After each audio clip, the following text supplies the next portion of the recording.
Alors, messieurs, le shiur Be'ezrat Hashem pour la fois schéma de Shimshon. Benita. Ben Shalom Benita. Voilà, monsieur. En bonne santé, Be'ezrat Hashem. Amen. Et de Inon, Yona Ben. Fortuné. Kadosh Baruch Hu leur ramène la fois schéma complète et entière. Arshav. Et pour que David Fortin il arrive vienne aussi à l'heure. Amen. Be'ezrat Hashem. Ça va l'aider, ça va l'aider. Alors, messieurs, écoutez bien. C'est le meilleur, Fortino. Mon tzaddik. Achanot Bechodesh Elul. La préparation qu'on doit avoir pendant le Chodesh Elul, monsieur. Quelle préparation? Il dit comme ça le Rav. Bechodesh Elul Raoul Ishtadel Bekama Achanot. Pendant le mois de Elul, il faut se préparer à certaines choses. Première préparation, mon tzaddik. Mata Omer, Cheshbon HaNefesh. La première préparation, alors c'est ce qu'on appelle le Cheshbon Nefesh dans le jargon du Moussar, ce qu'on appelle les Idbo des doutes. Idbo des doutes, c'est Cheshbon HaNefesh. Bah, l'Idbo des doutes, c'est quoi? C'est Cheshbon HaNefesh. Et c'est dans la. Non, Idbo Nenout, toi tu vois. Idbo des doutes. S'isoler. Idbo des doutes. C'est quoi? Introspection. Cheshbon HaNefesh, c'est faire les comptes, monsieur. Faire les comptes, monsieur. La première chose qu'on se doit de faire, c'est faire les comptes. Soit toi et toi-même. Toi et toi-même. Alors, comme j'ai dit, dans le jargon du Moussam, c'est Cheshbon HaNefesh, dans le jargon de la Chassidut, on appelle ça Idbo des doutes. Mais c'est quoi en vérité? C'est prendre le temps et prendre du temps avec soi-même. Exactement.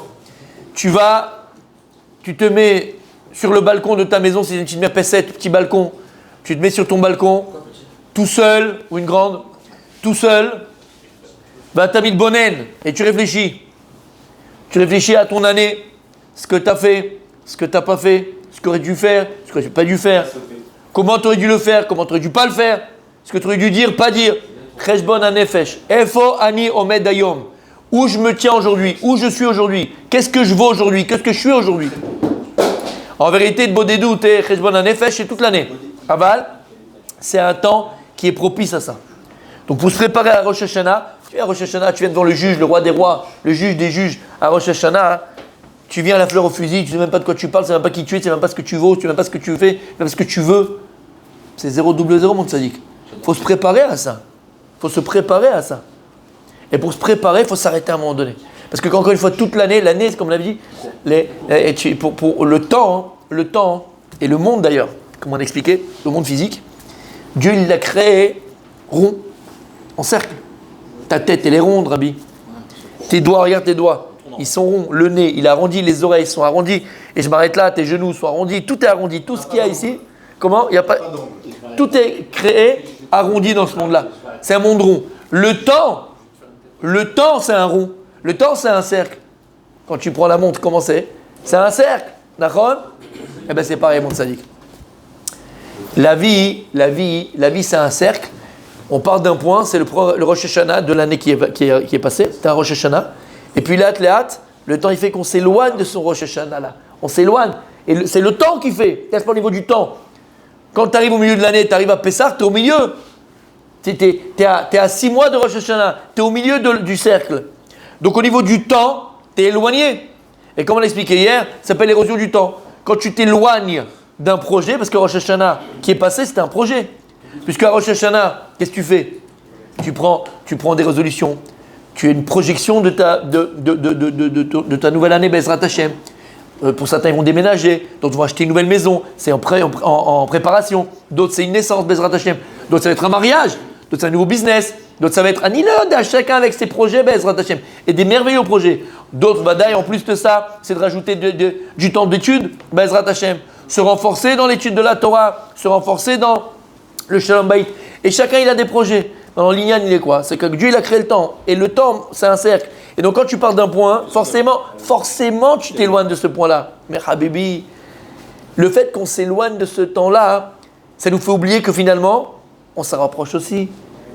Et on revient à lui.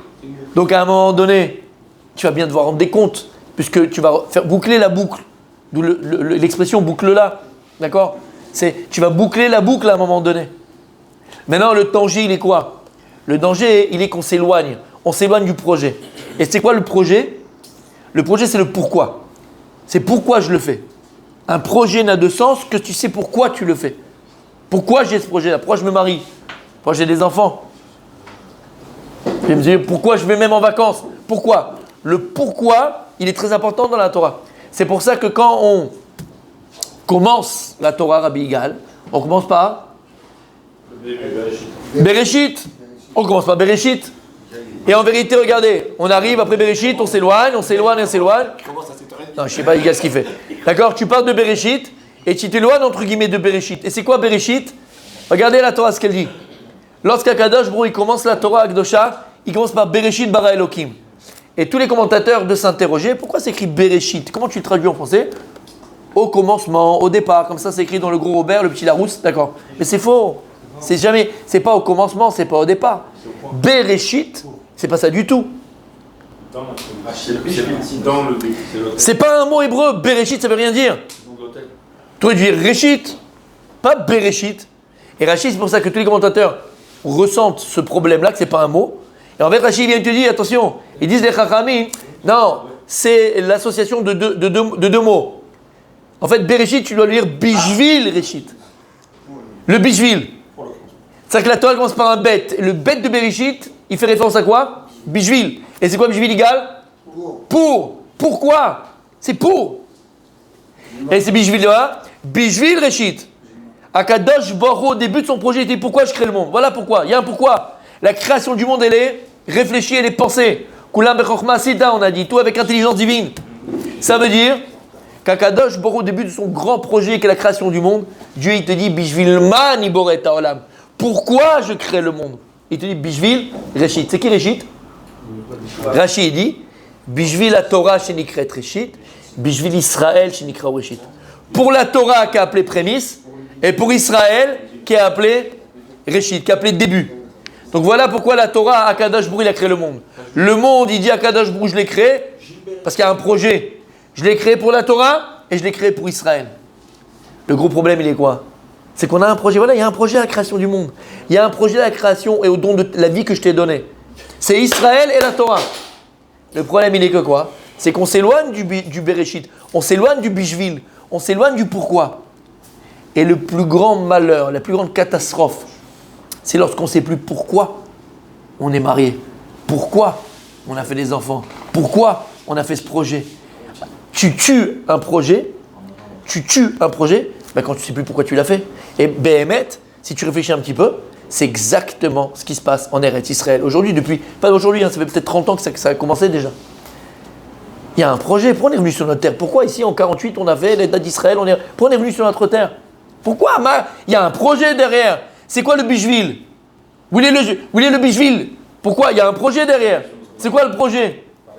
C'est quoi le projet? D'être comme toutes les nations du monde? C'est ça? Avoir une équipe de football, de basketball, qui joue le jour des Kippour, qui joue le de Shabbat. C'est pour ça qu'on a fait ce projet-là. C'est pour ça qu'après 2000 ans d'exil, et de pleurs, et de malheurs, et d'inquisition, et de bûchers, et de Cosaques, et de Shoah. C'est pour ça qu'on est venu sur la terre après 2000 ans d'exil. Et là, c'est un malaise. Dans la société israélienne, il y a un vrai malaise.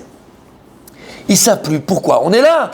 Les mecs, ils ne savent pas pourquoi. Va en Ouganda, va au Zimbabwe, là, Malo, pourquoi? Fais un pays où tu veux. Makara, pourquoi Dafka ici? Tu as trouvé le seul endroit dans le monde où il y a le plus de problèmes, entouré de plus d'1 milliard d'ennemis. Va là-bas, une petite île tranquille, tu fais un pays, playa, tu mets tes bars, tu mets tes prostituées, tu mets tes machins. Tranquille, comme tout le monde, Makara. Lama, t'as compris ce que ça veut dire? Le plus grand malaise, c'est parce que tu as oublié, c'est quoi le projet, Habibi? Et quand tu as oublié le projet, si en face de toi, tu as quelqu'un qui a un projet plus fort que le tien, ben il te bouffe. Donc c'est pas qu'ils sont forts, nos ennemis sont pas forts. C'est que nous, on s'est éloigné du projet. Comme disait le Rabbi Lubavitch, combien il disait le Rabbi Lubavitch? Si haut et fort, tu vas à l'ONU, clairement, et tu dis aux nations, Eretz Israël, la terre d'Israël, et les rois d'Israël, je m'en fous, je suis énervé. D'accord? Si tu vas au effort, il dit le Rabbi, et tu cries et tu réclames aux nations que la terre d'Israël et les Ham Israël, toute la terre d'Israël et Ham Israël, toute la terre, toute la parcelle d'Israël, il n'y a pas un endroit, il n'y a pas une parcelle de terre qui n'est pas Ham Israël. Il n'y a rien, on donne rien, il n'y a rien à donner. Tu vas donner un bras à toi? Tu vas donner ton nez à quelqu'un? la terre d'Israël et Am Israël. Et tu le dis haut et fort, parce que c'est une vérité. Mais c'est fini, terminé. T'es collé au projet. Et donc si t'es collé au projet, t'es divin, personne ne peut te toucher. Mais comme on est là, ça veut dire bon, peut-être, on va voir, on va essayer, on va faire... Zélonachon, regarde ce qui se passe. Regarde ce qui se passe. Regardez ce qui se passe. Pendant 70 ans, d'accord, l'âme Israël, sur sa terre, c'est la guerre avec nos voisins arabes, d'accord? Alors il y a eu en 73 avec machin Yom Kippour. Après Yom Kippour, il y a eu les camps David là, avec l'Égypte, d'accord? Mais c'est un peu comme ça, la Riflichala et tout ça. Là, ce qu'il y a eu là, avec les pays du Golfe, avec bientôt l'Arabie Saoudite, ces choses-là, c'est la première fois qu'Israël ne donne rien en échange, aucun territoire. Chaque paix qu'on a fait, il fallait donner des territoires, il fallait donner de notre terre. Là, ils ont dit, allez, vas-y, parce qu'ils ont compris que, tu entends des Saoudiens parler, tu sais, il y a plein, ils parlent comme ça, le machin à la télé, ils te disent clairement, c'est écrit dans nos livres, la terre d'Israël appartient aux Juifs, Makara, qu'est-ce qu'il y a? C'est pas quelque chose de... Ils le disent ouvertement. Ah bah, lama, quand toi, t'es collé à ton projet, toi, t'es... Pas collé, Mechila, c'est pas le terme. T'es fidèle à ton projet. Il faut être fidèle à son projet. Il n'y a aucun problème. Tout marche, mon tzaddik. Ça marche. Ça marche parce que le projet, il est divin. Donc si le projet, il est divin, il n'y a pas d'embûche. Mais dès que tu rends le projet humain, dans le projet humain, il y a un problème. Tu peux avoir des couvines, tu peux avoir des empêchements dans le projet humain. Tu as compris ce que je veux dire? Mais il est biaisé le projet dès le départ en Israël. Parce que l'État, il n'a pas été créé par des gens religieux. D'accord, je ne vais pas rentrer dans ça. Les compagnies qui ont les projets, c'est n'importe quoi. Mais je ne vais pas rentrer dans ça, d'accord? Mais je ne vais pas rentrer dans ça. Maintenant, attends, juste je termine, d'accord? Bien fait. Juste je termine maintenant, d'accord? On pourra en reparler, mais ce n'est pas le sujet. Maintenant, ce que je veux dire ici par rapport à nous, parce que dans Elul, d'accord? C'est exactement pareil. Il faut rendre nos projets à nous divins. Si tu veux que ton projet, Ezrat Hashem, il marche, il arrive au bout. Il faut d'abord que ton projet il soit divin. Et il faut être fidèle à ton projet. Si tu rends ton projet humain, un projet humain, comme je dis, il y a des embûches. Des fois, il y a des gens qui trompent, des fois, il y a des gens qui volent, des fois, il y a des gens qui mentent, des fois, il y a des gens qui hainent. Tu comprends ce que je veux dire par là, mon tzaddik? Il faut rendre ton projet divin. Et comment, Rabbi Yossi, tu peux rendre ton projet divin? Un mariage, c'est un grand projet, Ezrat Hashem. C'est un beau projet, Ezrat Hashem. On a envie qu'il arrive au bout. C'est quoi le bout? Alors, je vais te dire, premièrement, il faut savoir pourquoi. Et le problème, c'est qu'on s'éloigne du pourquoi. Il a tellement changé que j'ai oublié pourquoi je l'ai épousé. Mais en vérité, le projet, il était là. Rends ton projet divin, pas humain. Comment tu vas rendre ton mariage divin, le projet du mariage divin? Comment? Tu rentres le divin dans le projet. Il a fait mon tzaddik, tu rends Dieu dans ton mariage. Et c'est quoi rentrer Dieu dans son mariage, mon petit tzaddik? Ça arrive très vite, la claque. Je veux dire le mariage. D'accord? Ça arrive très vite. Vous êtes mariés aussi alors? Oui. Hein? C'est quoi? Tu sais, c'est quoi? C'est Tarat HaMishpacha. Pureté familiale. Oui. Nida, garder Nida comme il faut. Oui. Pas du à peu près. On se tape la main quand elle est machin, ou on se truc, on va pas coucher ensemble, mais bon, on peut quand même. Non. Nida, on touche pas. Il n'y a pas. Haine. On touche pas, même pas le bout du nez, tzaddik. Ça, c'est le projet divin. Tarat HaMishpacha.